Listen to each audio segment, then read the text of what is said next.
Over the course of American history, the U.S. Army has always been there. Over the years, the U.S. Army has made many changes. It went from dominantly all white in 1775 to white units, black units, and other ethnicity units in 1917. Over the years, these units have combined to form many different units within the U.S. Army.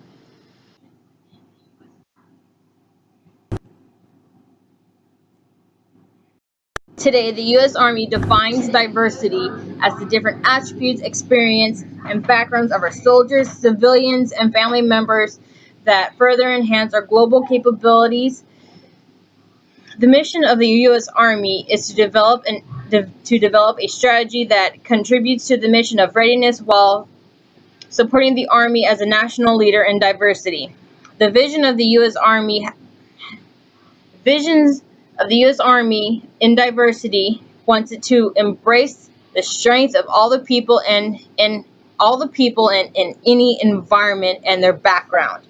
The benefits of this is the opportunity to better understand our nation, enable our leaders to create environments that open our soldiers, civilians, and family members to different experiences, to make our soldiers feel valued and are inspired to serve at the highest level while embracing the strength of diverse people in the Army and using it in an environment by investing in managing the talent and that the individuals bring to the table.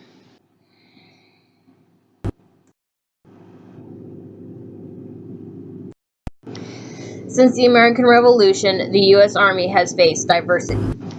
During the time of the Civil War, the War Department in the Union refused to recruit black troops. But in the South, black and Native Americans were used as military support before the Union started doing it. In the Confederate States, the Congress passed a bill proclaiming all slaves that supported the Confederate Army were set free. A year later, the Union started to let African Americans in combat roles in their own units. Sadly, they refused fair pay for these troops.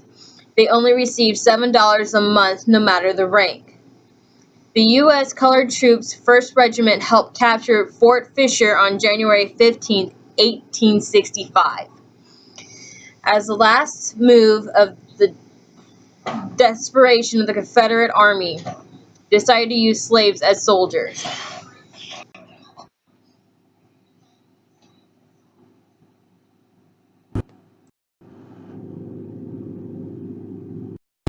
During the Great War, all American men were called to fight for their country.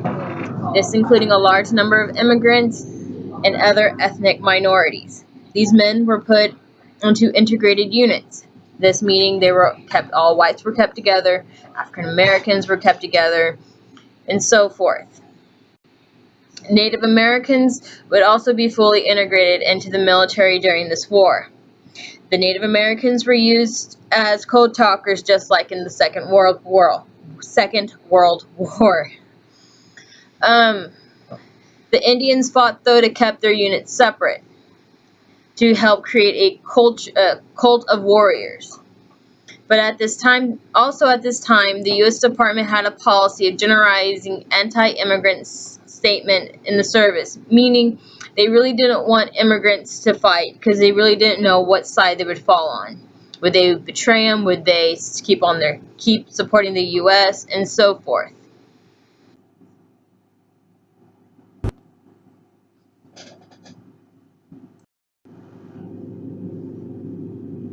During World War II, the units were segregated. You had your all-white troops, you had your African-American troops, you had your Japanese troops.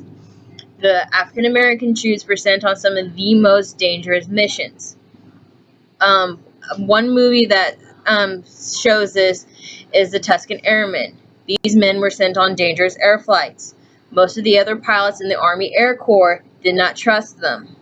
They thought they were going to run back with their tails between the legs and not going to help support them during the flight. But it turns out these men were some of the most bravest. Also, the African Americans really weren't trusted unless they were in the concentration camps. Or not concentration camps, POW camps. Sorry. The Allies in the POW camps knew that they could be trusted because Germany did not have any African Americans. So they knew that they could be trusted and they weren't spies. One of the many, the Native Americans took part in World War II. They were used as code talkers. The language that the Native Americans spoke, none of the Axis powers knew what they were saying. So the Native Americans were put into the white units, and they were very protected.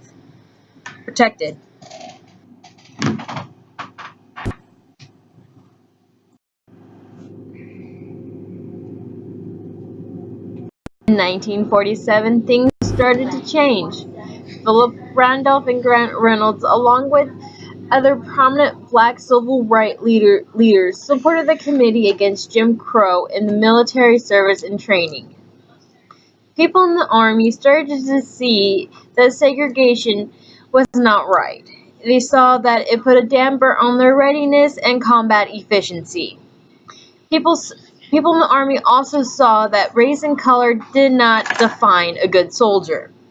In 1947, the Army Research Institute established an operational definition of racial discrimination and applied it to the Army environment.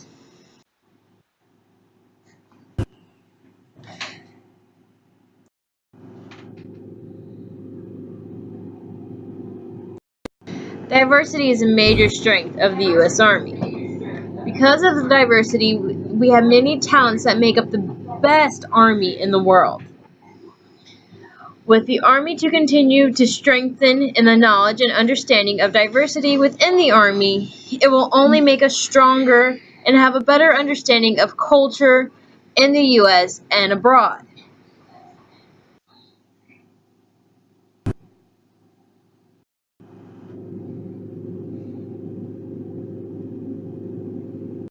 The U.S. president that was able to unite the U.S. Army was President Truman. Some people thought this was a one-time thing, and after Truman was gone, that it would go back to the way that it was. Luckily, that didn't happen. A study done by Doctor Evans showed that the U.S. Army has integrated numerous minority groups, even when those groups were faced with widespread hatred and discrimination in the civilian realm. The reality of the U.S. Army is that it has been repeatedly been able to weaken the division, dislikes, and doubts that have troubled American culture more broadly. The U.S. Army has put in place a very strong equal opportunity program to halt any mistreatment of soldiers, not only from different races, but genders and belief systems as well. The U.S. Army has achieved a level of racial integration that surpassed any other organization in the country. The Army was the first to fully integrate its troops.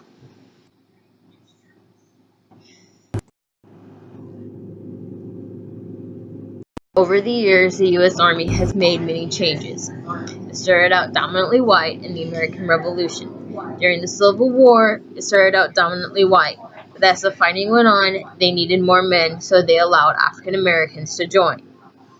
The African Americans were not treated properly in the Union Army. No matter what their rank was, they got $7 a month. That's not a lot to live off of.